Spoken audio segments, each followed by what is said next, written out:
Halo teman-teman semua, pernah nggak sih teman-teman ketika membudidayakan ikan nila menggunakan sistem bioflok bingung untuk memilih menggunakan aerator membran seperti Resun LP100, Jebo dan sebagainya atau harus memilih supercharger? Di sini saya akan bahas plus minus di antara keduanya. Jangan kemana-mana, tetap di Lupis.id.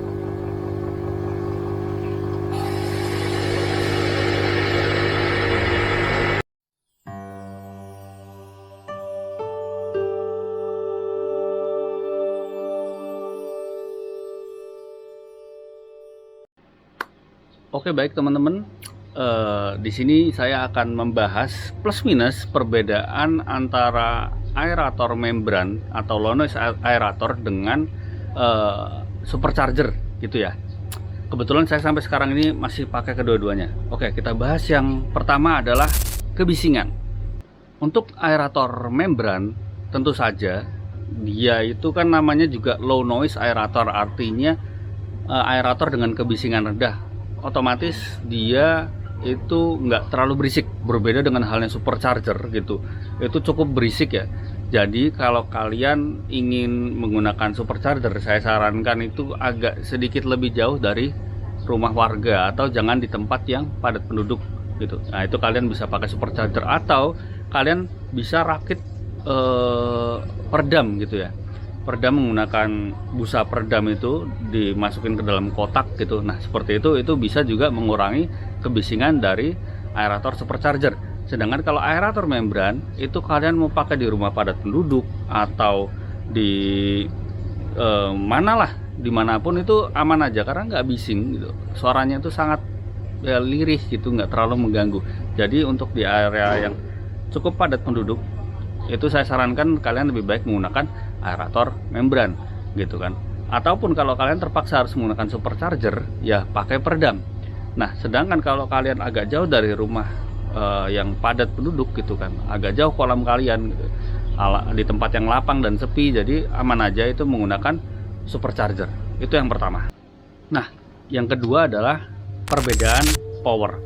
Aerator membran tidak bisa kita pungkiri kalau dibandingkan dengan supercharger pasti lebih kuat supercharger ya. Nah seperti aerator membran yang saya miliki lah, Resun LP100. Nah tingkatan paling atas yang saya ketahui itu LP200 saja.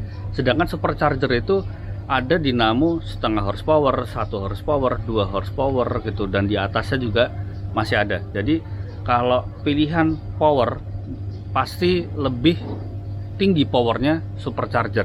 Nah kalau di Resun LP100 yang saya punya itu memiliki kekuatan hembusan sekitar 140 liter per menit. Tapi pada kenyataannya, pada faktanya, yang masuk ke kolam kalian itu kadang nggak real 140 liter per menit, bergantung dengan kondisi juga ya. Seperti kedalaman kolam, terus ukuran pipanya gitu kan, ukuran pipa utama yang menyalurkan udara ke kolam kalian, dan ukuran selang. Banyaknya selang yang kalian banyaknya titik yang kalian buat, titik aerasi yang kalian buat di kolam kalian itu bergantung juga pada itu. Jadi yang berdasarkan pengalaman saya menggunakan Resun LP100 dengan kapasitas 140 liter per menit, itu dia udara yang masuk ke kolam tidak sebanyak 140 liter per menit seperti yang dibilang di boxnya, di kapasitasnya itu. Nah berbeda dengan halnya supercharger. Supercharger seperti 0,5 horsepower itu mampu, kalau pulinya ukurannya 1:1 ya, itu mampu mengalirkan udara ke kolam kalian sekitar 175 liter per menit. Itu untuk dinamo ukuran setengah horsepower. Nah yang dikeluarkan oleh supercharger itu mendekati real gitu, karena hembusannya berbeda. Padahal kalau kita bicara LP200 itu 240 liter per menit, sedangkan supercharger 0,5 horsepower itu cuma 175 liter per menit. Tetapi pada kenyataannya itu hembusannya hampir mirip-mirip, hampir sama. Padahal yang satunya mengatakan bahwa kapasitasnya 240 liter per menit, yang supercharger supercharger dengan dinamo sekitar 0,5 horsepower itu hanya menghasilkan 175 liter per menit, tetapi secara hembusan kita secara visual lihat dari atas itu mirip-mirip, hampir sama gitu. Itu kalau bicara perbedaan power. Jadi kalau teman-teman yang punya kolam banyak, misalnya di atas 6 kolamnya, 6 kolam ukuran D3, saya sarankan lebih baik menggunakan supercharger. Tetapi kalau misalnya kolamnya sedikit aja gitu, menggunakan aerator membran juga tidak ada salahnya. Itu fine-fine aja, bagus-bagus saja. Seperti itu ya. Nah, perbedaan yang ketiga adalah efisiensi daya. Nggak bisa kita pungkiri bahwa supercharger pasti akan makan daya lebih banyak daripada aerator membran. Bahkan untuk supercharger ukuran dinamonya setengah horsepower aja memakan 350 watt. Sedangkan resun yang terbesar, resun LP100 aerator membran ya, itu hanya 200 watt gitu kan. Nah, menariknya di antara keduanya akan menghasilkan output yang berbeda apabila dikasih beban yang berbeda. Maksudnya kayak gini. Jadi kalau supercharger kalian kasih beban yang berat gitu, misal kedalaman airnya lebih dari 1 meter, atau pipa output, pipa utama untuk mengeluarkan udara gitu kan, pipa utama yang menyalurkan udara ke kolam, masing-masing kolam itu terlalu kecil misal, atau batu aerasi atau output aerasinya seperti menggunakan batu aerasi atau uniringnya atau diffusernya itu mampet gitu. Jadi beban untuk menghembuskan gelembung udara ke kolam kalian itu semakin berat. Kalau supercharger itu yang terjadi dayanya makin tinggi. Jadi misal dinamo ukuran 1 horsepower sekitar 750 watt. Kalau beban dikasih beban yang lebih tinggi, lebih berat gitu, maka yang terjadi wattnya akan naik. Nah, berbeda dengan aerator membran, apabila dia diberi beban yang lebih tinggi, justru dayanya malah turun gitu. Jadi kalau aerator membran seperti LP100, ketika kita misal coba pura-pura untuk tutup lubang keluaran udaranya itu, output keluaran udaranya itu, pasti kalian lihat di wattmeternya itu dia akan turun dayanya. Nah, itu sebetulnya pengaman ya, safety. Jadi kalau misalnya aerator membran, dia memiliki pengaman khusus di bagian mesinnya. Jadi ketika dia diberikan beban terlalu berat, maka dia akan menurunkan dayanya. Berbeda dengan supercharger, dia nggak punya sistem itu. Jadi semakin berat beban yang dia terima, maka wattnya bisa makin naik gitu. Nah, kalau udah terlalu naik, yang terjadi dinamonya overhead dan bisa ngetrip ya dinamonya ya, alias nyeplek istilahnya tuh. Jadi memang safety-nya dinamonya itu adalah memutus sekring gitu kan, sehingga tidak terjadi kebakaran. Nah, sedangkan kalau aerator membran, safety-nya adalah menurunkan dayanya. Nah, ini mungkin bisa jadi pertimbangan tadi buat teman-teman untuk memilih mana nih kira-kira yang lebih oke untuk kondisi kolam saya, aerator membran atau supercharger. Nah, kalau kalian mau pakai supercharger juga pastikan daya di rumah kalian cukup gitu. Jangan daya 900 watt terus kalian pakai untuk rumah kalian juga di situ pakai supercharger. Nanti limpungan ya, rumah kalian bisa sering-sering jeplek gitu. Nah, sedangkan kalau untuk kelas listriknya masih digabung dengan rumah, misalnya penggunaan rumah dan cuma 900, saya sarankan lebih baik pakai aerator membran. Seperti itu kira-kira. Nah, perbedaan yang keempat adalah praktikal atau kepraktisan.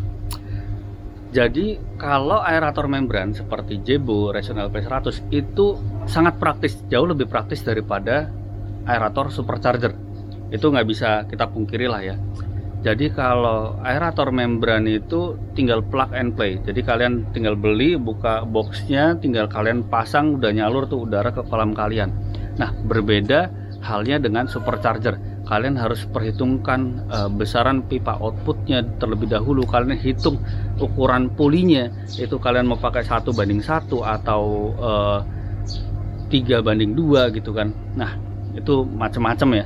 Jadi ada perhitungannya, pipa outputnya besarannya seberapa, menyesuaikan dengan kapasitas superchargernya, terus ukuran V-bellnya gitu, mau yang panjang atau yang pendek. Nah, itu ada perhitungannya karena memang supercharger itu custom, bukan bikinan pabrik gitu ya. Yang bikin pabrik dinamonya sama AMR 500-nya, tetapi menggabungkan antara keduanya itu custom gitu. Menggabungkannya dengan puli, ukuran pulinya gitu kan, itu custom. Jadi sebelum kalian kalau memang kalian pengen menggunakan supercharger, kalian harus benar-benar perhitungkan faktor-faktor tersebut, sehingga ketika kalian sudah beli, dinamonya itu nggak sering ngetrip seperti yang pernah saya rasakan dulu waktu awal saya pakai supercharger. Jadi dulu waktu saya awal pakai supercharger, saya masih menggunakan pipa utama output menggunakan paralon 3/4. Yang terjadi ya dinamonya bakal sering ngetrip. Berbeda dengan aerator membran yang lebih badak gitu dalam segala kondisi. Nggak semua kondisi sih, tetapi kalau cuman untuk plug and play itu udah bisa tanpa harus diperhitungkan ini itunya. Jadi kalau untuk pemula saya sarankan pakai aerator membran dulu supaya kalian gak kecewa. Kalau kalian sudah mengerti tentang mekanisme perhitungan supercharger, bagaimana supaya bisa optimal udaranya, ya silahkan pakai supercharger. Oh iya, berhubungan dengan praktikal, di sini juga saya mau sampaikan bahwa kalau kalian mau menggunakan supercharger harus memahami apa itu listrik 3 fase, apa itu listrik 1 fase, apa fungsi inverter gitu. Jadi kalian harus memahami itu agar ketika kalian udah beli mahal-mahal terus kalian nggak bisa pakainya kan nanti kecewa gitu. Kok dinamonya mati-mati terus gitu kan. Wow, banyak masalah. Jadi kalau kalian mau pakai supercharger, paling nggak wawasan seperti itu memang harus dipenuhi terlebih dahulu. Berbeda dengan aerator membran yang tinggal plug and play, tinggal colok, hembusin lah itu udara ke kolam-kolam kalian. Seperti itu ya, memang semudah itu. Dan apalagi kalau kalian ngerti perhitungan supercharger terus kalian pakai aerator membran, kalian justru bisa optimalkan aerator membran supaya mengeluarkan power maksimalnya. Seperti itu. Nah, yang kelima adalah maintenance atau perawatan. Kalau aerator supercharger, nggak bisa kita pungkiri juga bahwa perawatannya jauh lebih banyak daripada aerator membran. Aerator supercharger itu kalian harus mengganti oli gitu kan setiap 2-3 bulan sekali, terus melumasi fibelnya. Jadi ada pelumas khusus fibel, itu bukan pelumas ya, jadi untuk memperbagus fibelnya gitu biar lebih awet gitu kan. Nah, terus juga kalian harus bersihin blok superchargernya itu menggunakan semprotan WD-40. Sedangkan aerator membran seperti Reson LP100 paling perawatannya cuman kalian bersihkan aja sebulan sekali gitu. Kalian buka bagian blok atasnya, kalau bisa kalian buka juga blok bagian bawahnya. Di situ ada busa, filternya bisa kalian ganti menggunakan busa filter akuarium seperti itu ya. Dan mungkin kalian juga bisa bersihkan di bagian trafo atau membrannya, debu-debu aja. Nah, sesimpel itu kalau aerator membran. Berbeda dengan supercharger yang memang butuh wawasan seperti berapa cc sih kita harus isi olinya, karena di situ kan nggak ada dipsticknya ya. Jadi kita nggak bisa ngerti oh berapa cc. Jadi kita harus tahu berapa cc kita harus ngisi olinya, terus bagaimana cara membersihkan blok mesinnya gitu kan, bagaimana cara mengawetkan fibelnya gitu. Jadi memang secara maintenance supercharger itu lebih ribet daripada aerator membran. Untuk kalian yang nggak pengen ribet ya pakai aerator membran aja. Tapi kalau kalian yang punya kolam banyak dan pengen memproduksi ikan yang lebih banyak, itu udah mulai banyak nih kolamnya nih, dan ya mau nggak mau saya sarankan kalian lebih baik pakai supercharger gitu ya. Oke, yang keenam dan yang terakhir adalah harga. Jadi di antara keduanya memang ada perbedaan harga yang signifikan pastinya ya. Kalau kalian beli Reson LP100 itu sekitar hanya 1.400.000-an, Reson LP200 itu 2.400.000-an, sedangkan supercharger untuk ukuran 1 horsepower tergantung dari listriknya, kalian pakai 3 fase atau 1 fase, pakai inverter atau enggak, itu berkisar di antara 6 sampai 8 jutaan. Jadi otomatis lebih mahal supercharger, tergantung siapa perakitnya, kualitas dinamonya, listriknya pakai inverter atau enggak. Nah, begini, kalau kita memperhitungkannya seperti ini, misal kita punya 6 kolam D3, satu kolam D3 diberikan 1 LP100, atau jadi total 6 Reson LP100 kalian beli secara langsung gitu untuk 6 kolam, atau menggunakan 1 supercharger ukuran 1 horsepower. Mana yang lebih murah? Nah, kalau perhitungan seperti itu ya jelas lebih murah supercharger gitu. Kalau kalian beli 61 LP100, mungkin kita hitung rata-rata aja 1,5 juta gitu, berarti itu sekitar 3 juta, 9 juta kalian habisnya ya untuk 6 kolam. Sedangkan kalau kalian menggunakan aerator supercharger 1 horsepower dengan kapasitas 750 watt untuk 6 kolam, itu menghabiskan, kalau yang listriknya kalian pakai satu fase aja, dinamonya satu fase, itu sekitar harga 7 jutaan. Jatuhnya lebih murah memang gitu. Jadi tergantung kondisi kalian, tergantung jumlah kolam kalian, tergantung dengan wilayah kalian cocoknya pakai yang mana. Nah, itu pilihan kalian masing-masing dah tuh. Tinggal kalian pertimbangin mana yang lebih baik untuk kalian menggunakan aerator membran ataupun aerator supercharger. Itu saja yang bisa saya sampaikan, semoga bermanfaat untuk teman-teman semua. Jangan lupa apabila kalian suka dengan video ini, kalian bisa like dan subscribe. This is Lupis ID and until next time.